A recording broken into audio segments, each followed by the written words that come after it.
নমস্কার বন্ধুরা, welcome to শখের রান্নাঘর। শখের রান্নাঘরে তোমাদের সকলকে স্বাগত জানাই। আজকে আমার রেসিপি এগ পেপার ফ্রাই। এই রান্নাটা করার জন্য আমি একটা মশলা তৈরি করে নেব।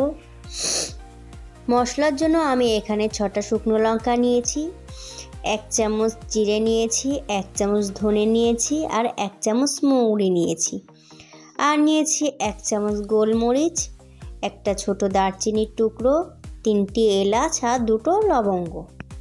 এরপরে মশলাগুলো শুকনো খোলায় ভালো করে ভেজে আমি মশলাটা তুলে নেব। মশলাটা আমি একটা প্লেটে তুলে নেব, আর ঠান্ডা হলে এটা আমি গুঁড়ো করে নেব।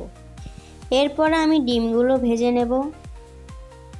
আর আমি কিন্তু ডিমগুলো সিদ্ধ করে 1/2 করে রেখেছি।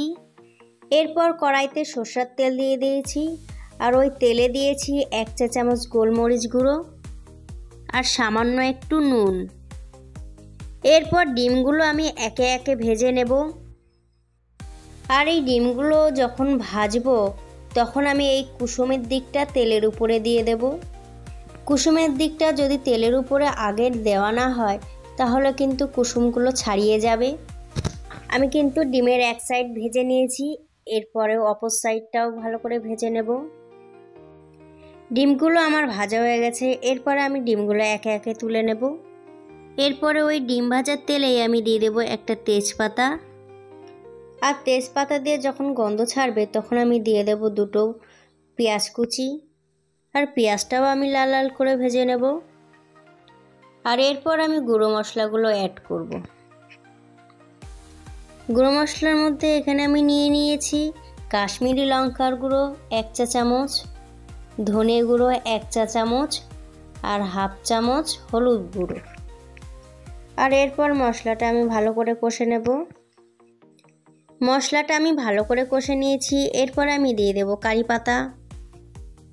কারি পাতাটা দেওয়ার পরে আরও 2 থেকে 3 সেকেন্ড ভালো করে নাড়াচাড়া করে আমি দিয়ে দেব আদা রসুন বাটা। আমি এখানে 1 চামচ আদা বাটা দিয়েছি, আর 1 চামচ দিয়েছি রসুন বাটা।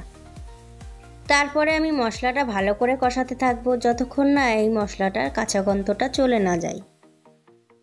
তোমরা নিশ্চয়ই দেখতে পাচ্ছ মশলা দিয়ে আমার তেল ছেড়ে এসেছে। এরপর আমি দিয়ে দেব জল। জলটা কিন্তু আমি এখানে খুব সামান্যই দেব। আর জলটা দেওয়ার পরে আমি আবারও খুব ভালো করে কষে নেব।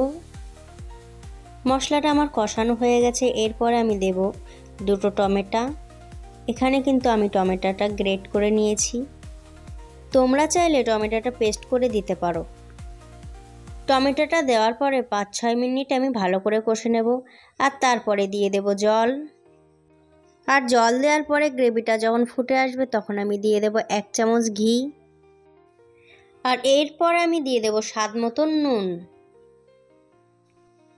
তোমরা নিশ্চয়ই দেখতে পাচ্ছ মশলাটা দিয়ে আমার খুব সুন্দর তেল ছেড়ে এসেছে। এরপর আমি দিয়ে দেব জল। জল এখানে আমি 1 বাটি দিয়ে দিয়েছি। এরপরে গ্রেভিটা যখন ফুটে আসবে তখন আমি দিয়ে দেব আমি যে মশলাটা বানিয়েছিলাম সেই মশলাটার 1 চা চামচ। আর এই মশলাটা দেওয়ার পরে আমি আরও 2 থেকে 3 মিনিট ঝোলটা ফুটিয়ে নেব। তারপরে আমি দিয়ে দেব ভেজে রাখা ডিমগুলো। আর ডিমগুলো ঝোলে দেওয়ার পরে আমি আরও 5 মিনিট ফুটিয়ে নেব, আর তারপরে গ্যাসের ফ্লেমটা অফ করে দেব। হয়ে গেল আমার এগ পেপার ফ্রাই। তোমরা কিন্তু বাড়িতে অবশ্যই এই রান্নাটা ট্রাই করবে, আর ট্রাই করার পরে আমাকে অবশ্যই কমেন্ট করে জানাবে। আর রান্নাটি যদি ভালো লেগে থাকে তাহলে অবশ্যই একটা লাইক করে দিও, আর তোমার প্রিয়জনকে শেয়ার করে দিও।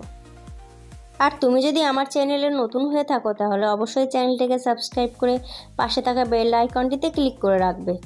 এতে আমি যখনই ভিডিও ছাড়বো সবার আগে পৌঁছে যাবে তোমার কাছে। তাহলে আজকের মতন এই পর্যন্ত। দেখা হচ্ছে অন্য কোনো রেসিপি নিয়ে। সবাই ভালো থাকবে, সুস্থ থাকবে। নমস্কার।